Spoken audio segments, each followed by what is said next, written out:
It's liftoff at Indianapolis International. Multi-million-dollar runway renovations taking shape, what it means for air travel, and the impact on Indiana's economy. Plus, what Beacon Health is doing to meet the needs of a critical supply and demand healthcare issue in northern Indiana. Tempting the taste buds Italian style. Indiana's newest made-from-scratch pasta hotspots in this month's Trendiana. From Indianapolis, with an eye on every corner of Indiana. This is IBJ Media's Inside Indiana Business with Gerry Dick. Presented by Ice Miller and Indiana University. Hello and welcome to Inside Indiana Business. I'm Gerry Dick. Here's a look at what's making Indiana business news headlines this week. The first phase of a nearly $200 million runway reconstruction project is underway at Indianapolis International Airport. Airport Authority Executive Director Mario Rodriguez calls it one of the most important projects in airport history. President Joe Biden signed the CHIPS and Science Act of 2022 into law this week, paving the way for a potential major wave of semiconductor manufacturing in the U.S., including here in Indiana. The law provides more than $52 billion in grants and other incentives for the semiconductor industry, as well as a tax credit for companies that invest in chip plants in the U.S. Purdue says the new law will also support research and development and workforce initiatives. The Great Lakes Valley Conference is planning to make a big splash by moving the 2023-24 men's and women's swimming and diving championships from Elkhart to Evansville. The next two meets will take place at the recently opened $27 million Deaconess Aquatic Center. Now on to our top story, that runway expansion project at Indianapolis International, where crews will be pouring enough concrete to build a two-lane highway from Indianapolis to Terre Haute. Let's go now to the airport, and Executive Director Mario Rodriguez. Mario, why is this project so important? You say it's perhaps the most important project since the airport opened.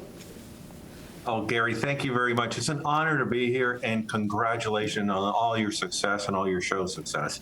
It's incredibly important because it lays the foundation to keep this airport viable for the next 40 years. Mm-hmm.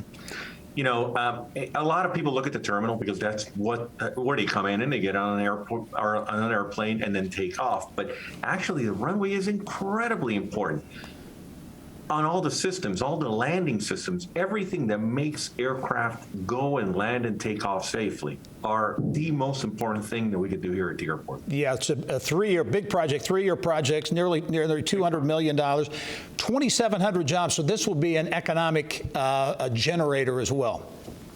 Oh, absolutely. And most people don't think about it deeply, but construction does create jobs, and it creates good jobs. Last year, for example, 87% of every dollar spent at the airport went to local firms, local construction firms, local people that provide everything from, you know, sanitary equipment to construction equipment to pouring concrete. So most of the money spent here, most of the money spent by the airport is spent on local firms. Mario, I've got to ask you, flying these days is a real pain in the, well, you know why. Yeah. I mean, it's widely, talked about all over the country. Is there any end in sight, any relief in sight to travelers, whether it's here to Indianapolis International or around the country? Eventually, Gerry, but what's happening right now is that let's say that our industry is in a transformative phase.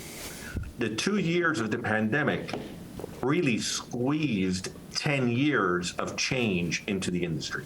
A lot of the flight crews that were ready to retire were early retired by the airlines. So you don't have that amount of capacity anymore.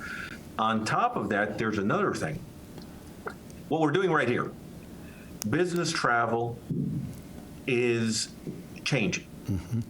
A lot of the companies are doing virtual meetings, which is fine. There's still a lot of flying, a lot of business flying, don't get me wrong, but the airlines, at least the legacy carriers, United, Delta, and American, modeled their revenue on business and first class. Once you take out a part of that, you have to basically redo your business model. Okay, let's look Those at are two of the items that are really hitting the airlines hard. Mario. Let's look at nonstop flights.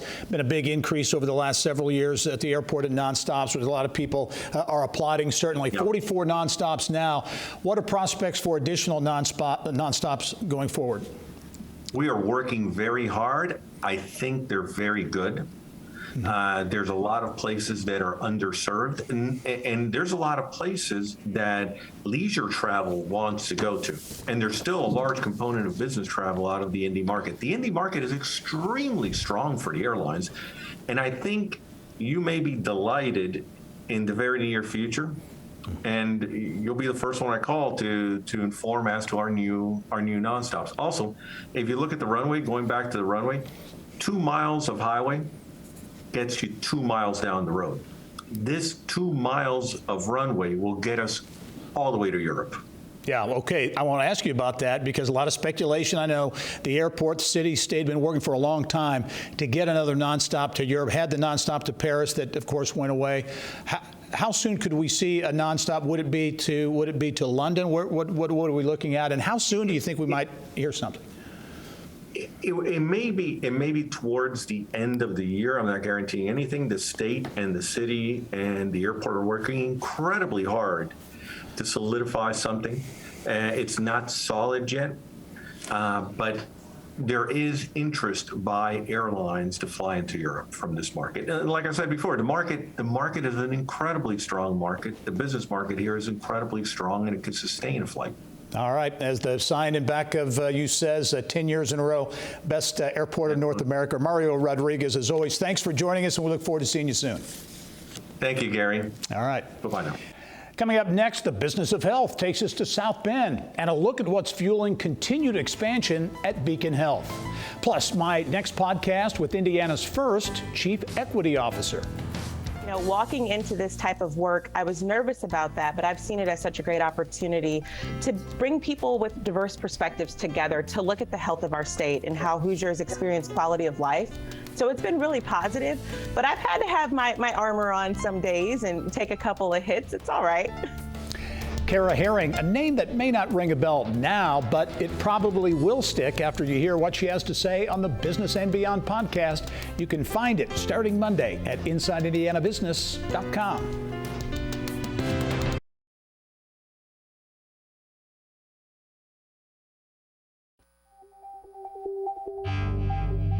It's time now to go inside innovation. Well, industry insiders say Indiana's efforts to become a major player in the microelectronics sector is moving in the right direction, thanks in part to SKYWATER Technology's plan for a $1.8 billion semiconductor research and production facility at Purdue University. The state has also forged several partnerships with Purdue, including a deal with Taiwan-based chip maker MediaTek, which will put its first semiconductor chip design center in the Midwest on the West Lafayette campus. Trava Security, an Indianapolis-based cyber risk management and insurance startup, has closed in its second round of seed funding. The startup says it will use the $4.5 million investment to further grow its software platform. Trava launched out of Indy-based venture studio High Alpha in December of 2020. Delivering mail went high-tech this week. The special drone delivery conducted by Lawrence-based startup Drone Deck, showcasing its product by delivering the first ever batch of traditional mail to a smart mailbox. Drone Deck also says the technology capable of delivering food and packages. It's time now to check in with KYLIE VELETA for this week's Business of Health. Thanks, Gary. IU Ventures is investing nearly $500,000 in a startup that centers on patients helping other patients. Paul Hoffman is a cancer survivor and IU Kelley School of Business graduate. He remembers feeling lost when he was diagnosed with cancer and wanted to talk to other patients with the same diagnosis who had success stories. That experience opened the door to his latest venture called In Tandem Health. While some health systems do have mentor programs, Hoffman says they're clunky and require medical staff to do much of the legwork. In Tandem Health says it's the next generation, adding technology to connect newly diagnosed patients with peer mentors. They can communicate on the platform, and a hospital staff member can manage the mentor groups. And so it's also going to empower these patients that are newly diagnosed to have better visits with their doctor. So now they're less anxious, and now they have all this information and knowledge, and now they've been given this roadmap from their mentor, and they're going to have much better appointments, which hopefully lead to better outcomes. And then I think the final thing would be it will create community, bring more patients, retain more patients, and really make consumers feel like this hospital cares, and they've humanized the healthcare experience by allowing me to talk to somebody who's a grateful, experienced patient. This is Hoffman's second venture. His hospital online billing company was acquired in 2006. South Bend-based Beacon Health has opened a 20,000 square foot, nearly $12 million healthcare center in Goshen to help keep up with the growing demand for outpatient services. The Beacon Goshen Outpatient Center will include urgent care, an imaging center, and a range of specialists. It is the first Beacon location to feature an open MRI and kiosks for patient check-ins. As part of a corporate restructuring of its primary care operation, Marathon Health says it has cut 94 jobs. The private company, which splits its headquarters between Indianapolis and suburban Burlington, Vermont, says the cuts amount to about 6% of its workforce and were largely in non-clinical positions. Co-founder Ben Evans says despite the cuts, the company is expanding into new markets and has about 200 open positions, including nearly 30 in Indiana. Gary, back to you. All right, Kylie, thank you. Well, up next, a new look for transportation in Northwest Indiana. How the ports of Indiana is merging big rigs and electric vehicles to drive the future of energy use. And in this week's IBJ, Monument Circle in downtown Indy could soon get a whole new look, one that would make it more pedestrian friendly. But what would that look like? Why many banks in Indiana have beefed up their credit loss reserves, and a condo for your car. You can check it all out and a lot more at IBJ.com.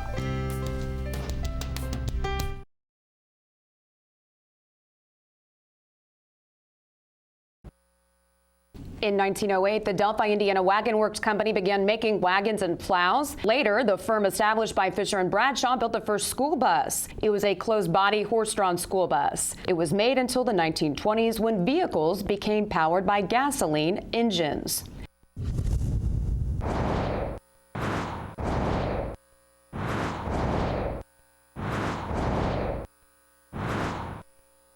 Let's take a look now at what's happening around Indiana with Mary Rachel Redmond. She's in our studio in downtown Indianapolis. Thanks, Gary. With her HGTV spin-off series set to debut in September, Goodbone star MINA STARSIak is hard at work building her business footprint in Fountain Square. Since Good Bones hit the airwaves in 2016, it's been a huge hit across all HGTV platforms. And Mina and her mom, Karen Lane, have taken advantage of catching in on its success. Two Chicks District Company offers a variety of home decor items and furnishings. It's right in Bates Hendricks, where we also have our roots with Two Chicks District Co., which is our store and our bistro. It's a lot of moving parts, and retail's tough. Particularly brick and mortar, and we opened a brick and mortar in the middle of COVID. It was our 2-year anniversary in June. So particularly given those circumstances, the store's doing really well. Mina's also making an impact on women by speaking out on issues many don't like to talk about, including infertility. And when I started talking about things and got so many, thousands of messages from women saying, thank you for talking about this, it makes me feel better about XYZ, or it makes me feel like I can talk about this because that's something that's easy for me, I will do that. I will do that all day long. What else do you want to know about? What do you want to hear about? Because I didn't really realize, because it's not how I am, how many people really have a struggle talking about infertility or, babies or plastic surgery or weight loss or weight gain or, being a woman working in the construction. So many things that I'm like, okay, who do you want me to make mad? I can talk about that. Fine. And although her plate's full now, what's next for Mina? I've found my next love and I can't have it. I can't afford it. I'm like 6 ways from Sunday. I'm like, well, what if I do part cash and part financing? I can't finance it because there's a rental property on it. So it had to be I'm in love with it. I'm not going to say what it is because I don't want anyone else to be in love with it. But it is a bigger project than this. And I want it for me. I want to make it my forever home, even though I thought my last home was my forever home. So it's my wish list right now. Other than that, I have no idea. Also making headlines in Northwest Indiana, where there's no gas or diesel in this heavy-duty truck. It's zipping along the ports of Indiana Burns Harbor, fueled by electricity under a new pilot program the ports unveiled to encourage companies to fold electric vehicles into their fleets. When you look at the things that have made you successful for the past 50 years and you start looking at the next 50 years, what's going to make us successful, looking at energy and energy in a different way is certainly one of those areas that we feel that is going to be a real key to our future success. This is the way that we're going to be doing business and the way we need to be doing business going forward. And another program elsewhere, the Broadband Ready Communities program aims to encourage broadband development throughout Indiana. The certification sends a signal to the telecommunication industry that a community has taken steps to reduce barriers to broadband infrastructure investment. The certification was approved by the Indiana Broadband Office after the county's adoption of a Broadband Ready Community ordinance. Indiana farmland prices hit record highs over the last year. The latest survey from the Purdue University Department of Agriculture Economics shows top quality farmland averaged $12,800 per acre between June of 2021 and June 2022. The survey shows statewide cash rental rates also increased to their highest levels across all land quality classes over the last 11 years. For a look at more Hoosier headlines across the state, visit our website at InsideIndianaBusiness.com.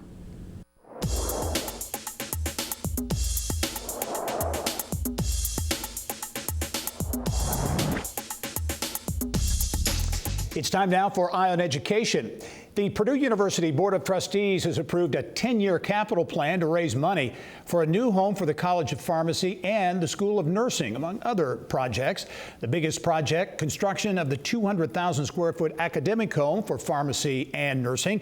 Purdue estimates construction will cost about $160 million, with just over half that amount requested from the state. The Mindful College Connections program is named a U.S. Army veteran as its first executive director. Dr. Curtis Wisely will lead the consortium, which is a collaboration among Rose-Hulman Institute of Technology, DePaul University, and St. Mary of the Woods College. It's aimed at addressing the mental health needs of students. The program is supported by an $8.1 million grant from Lilly Endowment. And a taste of Italy on the table in this month's Trindiana segment. The newest places to find handmade pasta in Indiana. That's when we come back.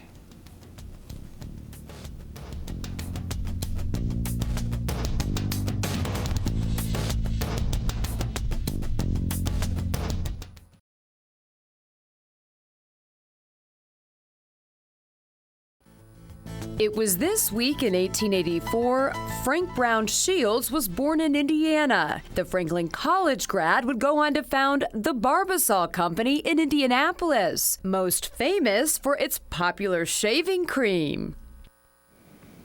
Well, Fort Wayne is about to get a taste of Chicago. Illinois-based Moore Brewing planning to build a restaurant and brewery at the North River site. That's the former home of an OmniSource metal recycling plant that has sat vacant since 2006. The brewery expects to invest about $6 million in that project. Well, you don't have to travel to Italy to find fresh handmade pasta right here in the Hoosier State. Let's go now to Yelp's Director of Community Campaigns, Brittany Smith, in downtown Indianapolis, with more on exactly who's creating noodles in a variety of shapes, sizes, and flavors. Brittany, always great to see you. What's this all about? I know the whole artisan kick has been going on for some time, and I guess this pasta is part of it. Exactly, Gary. It's one more great example of how Hoosier businesses are making products right in-house, and we're seeing so many of these businesses either pop up or folks adding it to their repertoire within the business. So this is just a taste of all the new pasta shops or some that have been around for a while. Yeah, and there really is a statewide flavor, if you will, to this handmade pasta trend. Arbor is at the Bradley, that new boutique hotel in downtown Fort Wayne. I know that's one of your stops. Yeah, the Arbor is definitely bringing something new to downtown Fort Wayne. It's really showcasing modern take on classic Italian cuisine. And every piece of pasta that they have in-house is made not only fresh, but hand-shaped daily in-house. And if you haven't actually been to the hotel yet, it's truly an experience. From the minute you walk in the lobby, they've got a signature scent to various Fort Wayne touches with the artwork. And then if you're looking at the menu and not knowing what to try, you got to try out the Pappardelle Bolognese. It's top in their reviews. It's a great one to try. All right, from Northeast Indiana back down to Indy, where there are a number of locations. Let's hit two of them. One of them, Nicole Taylor's Pasta Market. Yeah, this is definitely a trailblazer in making made from scratch pasta. They've been doing it since 2009, right there along the Monon Trail. It's family owned and operated by husband and wife team of Tony and Rosa. They make beautiful pasta in-house, and folks can't get enough of the little nest of pasta that you can buy by individual portions, flavors like garlic, spicy red pepper, red wine. And the beautiful thing about it is they have imported Italian ingredients right there. So you can take home a sauce, take home cheeses and olives and all the other things that you need to make a great Italian meal at home. All right, let's go to the Heron Morton neighborhood here in Indianapolis and a continuing entrepreneurial success story in Goose the Market. Yeah, you might know them best for their sandwich shop and the cheeses and meats. But recently they've added on Thursdays made in-house pastas. Their meatmonger, Shelva, is creating new flavors each week that they share on social media. A great example of it that's right here, the jalapeno fettuccine that they have. Next week, they've got carrot cavatelli. So each week they're using local seasonal ingredients to make really interesting pastas in-house. All right, let's go finish up in Northwest Indiana. ALBANO'S Pasta Shop in Valparaiso. Yeah, they are sporting a 5-star rating on Yelp and one of the highest rated restaurants in Northwest Indiana. They've actually recently moved into a new spot with Elements Wine Bar, which what more could you ask for? Fresh pasta and a wine bar in one space. And folks cannot get enough of their short rib tortellini as well as their chicken tortellini. And they've always got different options coming on the menu. So it's a good place to visit and visit again. Yelp's Brittany Smith, once again, a great tour around the state of Indiana, homemade, handmade pasta from around Indiana. Brittany, as always, thanks for joining us. Thanks so much, Gary. All right. Well, that's all the time we have for this edition of Inside Indiana Business. Before we leave you this week, nothing says summer like a trip to the Indiana State Fair. From fair food to the animals to the Midway, the 2022 edition of the fair runs through Sunday, August 21. Thanks for joining us this week. I'm Gerry Dick. Go out and make it a successful week.